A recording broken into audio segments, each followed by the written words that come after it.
Bonjour à toutes et à tous. Merci pour cette live session de 11h30. Merci pour votre présence. L'objectif aujourd'hui, c'est de vous partager les avantages de l'internalisation. On va voir quelques chiffres clés sur le sujet en termes d'internalisation des projets de formation au sein des directions learning. Aujourd'hui en France, on va voir comment et pourquoi faire appel à un consultant, en quoi ça va servir vos enjeux, et je vais vous partager aussi les différents types de profils qu'on va pouvoir vous mettre à disposition. Très rapidement, je m'appelle Christophe, je suis ingénieur commercial chez Exos et mon rôle aujourd'hui, c'est d'accompagner les structures et les organisations dans la digitalisation de leur parcours de formation et de les aider à former plus efficacement grâce aux neurosciences et aux technologies digitales. Je vais commencer par vous poser une question. Selon vous, quel pourcentage des formations aujourd'hui sont internalisées sur la partie développement des compétences? Est-ce que vous avez une idée? N'hésitez pas à parler fort parce qu'il y a pas mal de bruit. 60, c'est moins. Mais c'est pas mal.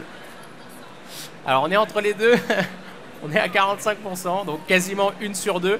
Donc c'est une étude de Youno qui a sondé plus de 1300 professionnels de la formation et qui nous partage aujourd'hui cette donnée. Elle est intéressante et quand on creuse un peu plus, on voit que 30% ont mis en place un campus ou une université d'entreprise. Et certains, 30% ont le projet d'en développer, en tout cas dans les 3 prochaines années. Donc pourquoi finalement internaliser la formation, réduire les budgets? Ça c'est la raison numéro 1. On a des budgets qui sont stables ou en baisse et il faut quand même continuer à faire autant, voire plus. Donc c'est un bon levier pour maîtriser les coûts, capitaliser sur les savoirs internes. On a une évolution rapide des connaissances et des talents qui ont tendance à bouger quand même pas mal. Donc c'est important de récupérer les compétences métiers auprès des sachants externes et effectivement de les développer au cœur de l'entreprise parce qu'elles sont difficiles à trouver à l'extérieur. Et aussi, ça permet de maîtriser le contenu. Vous êtes garanti de répondre à vos besoins terrain et métier et vous allez pouvoir engager vos apprenants en vraiment contextualisant la situation au maximum. Si vous avez les experts en interne, vous pouvez les accompagner aussi sur de l'ingénierie pédagogique et en faire justement petit à petit des formateurs occasionnels et pousser vraiment vers une organisation apprenante. Toutes les formations peuvent être internalisées. Le métier, évidemment, ça fait le plus sens, lié à la culture, au process, aux solutions en interne. Ça passe évidemment par l'expertise interne des personnes qui ont vraiment les compétences terrain, métier, opérationnel qu'on peut responsabiliser et former sur des outils d'ingénierie pédagogique très simples comme Geniali par exemple, qui vont pouvoir créer leur propre support. La partie management et soft skills, donc plutôt des contenus transverses et génériques qui vont être intéressants sur plutôt des compétences socles. Et l'idée, c'est de les personnaliser ensuite, plutôt avec des cas pratiques, des mises en situation, des exercices spécifiques au secteur d'activité ou à l'entreprise. Et enfin, les outils digitaux. C'est assez drôle parce que l'étude nous partage donc que les responsables formation remontent le prix qui est exorbitant sur la partie formation outils. Donc l'idée, c'est d'éviter qu'elle soit payée par la DSI et que vous puissiez en autonomie effectivement filmer la formation de l'éditeur, créer des tutoriels maison ou identifier peut-être des experts en interne. Ça, c'est très intéressant, c'est l'évolution des stratégies de production depuis 2018. Donc on voit 55% d'externalisation et 75% en 2024. Donc la tendance est complètement inversée. Donc c'est très intéressant à regarder. Et là, deuxième question à vous poser. Quel pourcentage, à votre avis, en termes de contenus digitaux qui sont produits, sont internalisés aujourd'hui? Est-ce que vous avez une idée?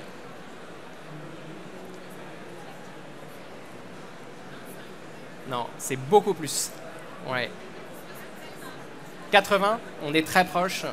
C'est 76%. Donc ça, c'est l'étude, donc le baromètre de l'ISTF qui nous a partagé il y a quelques jours ces données. Donc, et ce qui est intéressant, c'est que 38% sont produits par les collaborants en interne, donc plus 8% par rapport à l'année dernière. Et le service formation, à l'inverse, baisse de 7 points. Donc c'est pas étonnant puisque effectivement les collaborateurs sont de plus en plus contributeurs en termes de ressources pédagogiques. Et à défaut d'accompagner eux-mêmes, les Digital Learning Managers et les ingénieurs pédagogiques, ils vont devoir trouver des solutions pour accompagner justement à l'ingénierie pédagogique des salariés, des collaborateurs ou des experts métiers sur comment véhiculer le savoir auprès du reste de l'entreprise. Donc là, il se pose une vraie question aujourd'hui, c'est le rôle au sein d'une équipe sur la partie pédagogique formation. Généralement, il y a deux types de structures qui se dégagent, les couteaux suisses, donc il va y avoir un profil un petit peu multicasquette, et les spécialistes qui vont vraiment avoir un domaine d'expertise très précis. Différents rôles, vous les connaissez, je les balaye rapidement. Le pilote qui va gérer une équipe de formation, la personne qui va plutôt collecter et analyser les besoins, l'architecte, le concepteur, donc qui va vraiment mettre les mains dans le cambouis entre guillemets avec les outils auteurs, et le producteur également, et enfin sur le terrain plutôt la partie formateur. Donc si vous ne disposez pas de ces profils en interne, ou que la charge elle est trop lourde, ou vous avez, ça ne fait pas sens pour vous de recruter à un instant T, que vous ne voulez pas impacter la masse salariale, on a une solution pour ça, mais juste avant, je voulais qu'on regarde les freins liés à la production en interne. Le premier, c'est le manque de temps, le manque de budget. Ensuite, vous avez le manque de compétences et le manque d'effectifs. Aujourd'hui, Xos a une solution clé en main pour vous accompagner si vous manquez de temps sur vos projets, de compétences ou même d'effectifs, si vous n'avez pas effectivement la capacité à recruter à un instant T, où ça ne fait pas sens pour vous effectivement par rapport à un projet spécifique. Donc là, vous avez le reste, mais je vous inviterai à consulter l'étude du baromètre de l'ISTF qui est très poussée, mais je voulais vraiment faire un focus sur ces quatre points-là. Donc la solution clé en main aujourd'hui, c'est un accompagnement humain. Concrètement, c'est une prestation qui est réalisée et facturée au temps passé. C'est un consultant qui est déployé dans vos équipes et qui va vous accompagner pour absorber un pic de charge. Si vous avez un workload projet qui s'accumule, de pouvoir le déléguer à un consultant expert, intervenir en run ou sur un projet spécifique, vous apporter évidemment une compétence spécifique qui est manquante en interne. Et effectivement, c'est un consultant qui va être intégré dans vos équipes, donc il va se mouler vraiment à vos process, à vos méthodologies de travail. Il sera toujours au même niveau que son commanditaire. Et il y a une vraie flexibilité où vous pouvez rediriger finalement les missions en cours de route de votre consultant s'il y a une priorisation stratégique sur un sujet. L'idée et l'intention de Xos derrière ça, c'est de vous accompagner, que vous soyez au sein d'une direction des ressources humaines, une direction L&D, que vous soyez responsable formation, vous lanciez une académie d'entreprise, ou au contraire que vous ayez une Learning Factory. Si vous avez besoin de ressources pour vous accompagner sur ces projets, on est en capacité de les adresser avec des profils donc, de concepteurs pédagogiques, sur de l'ingénierie, sur de la conception avec des outils auteurs, sur du paramétrage, de l'optimisation de LMS, aussi sur de la gestion de projet, de la coordination entre les métiers, les ingénieurs pédagogiques, les concepteurs, accompagner aussi au changement sur de nouveaux outils notamment. Sur de l'audit Calliope, c'est quelque chose qui est très demandé, mais aussi pour les organismes de formation ou des personnes qui souhaitent externaliser des formations métiers à des clients externes, les accompagner dans la construction et dans le marketing de leur offre. Aussi sur de la partie gestion du talent et plutôt plan de développement des compétences, on a les profils qu'il vous faut. Et le pilier de cette offre, c'est qu'on a nos consultants internes qui sont salariés chez nous, qui peuvent vous accompagner et qui sont activables vraiment sous une semaine après la prise de brief. Tous nos consultants et partenaires externes ont été audités, on a fait des prises de référence, on s'assure que ce soit les meilleures ressources, les plus solides, les plus fiables et les plus compétentes par rapport à votre besoin. Aussi, si vous avez un cahier des charges un peu spécifique avec des profils un petit peu atypiques, avec des expertises spécifiques, on fait un sourcing pour vous. Et la promesse, c'est des profils sous une semaine avec lesquels vous pouvez échanger, vous pourrez les challenger, les rencontrer et ensuite prendre la décision de les activer ou non. Pour vous aider à vous projeter, on a une offre d'audit. Ce qu'il faut retenir, c'est on analyse le contexte, on fait une vue macro, on prend une photo à un instant T de vos dispositifs de formation, on vous écoute par rapport à vos enjeux, vos besoins, vos projets. Et l'idée, c'est de se projeter par la suite où le consultant, en 3-4 jours, va vous mettre à disposition des recommandations stratégiques et opérationnelles. Et ensuite, vous décidez ou non de passer la main au consultant pour effectivement les déployer de façon concrète.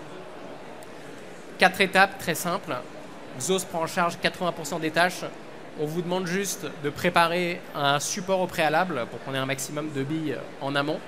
On va cadrer le projet ensemble, 1 heure, étudier le support sur plusieurs jours. Ensuite, retour d'expérience et premier débrief à travers un atelier. Et ensuite, le consultant va travailler en autonomie sur ces fameuses recommandations stratégiques et opérationnelles. Et vous aurez un livrable clé en main pour effectivement prendre la décision qui s'incombe de votre côté. Donc c'est Xos On Demand.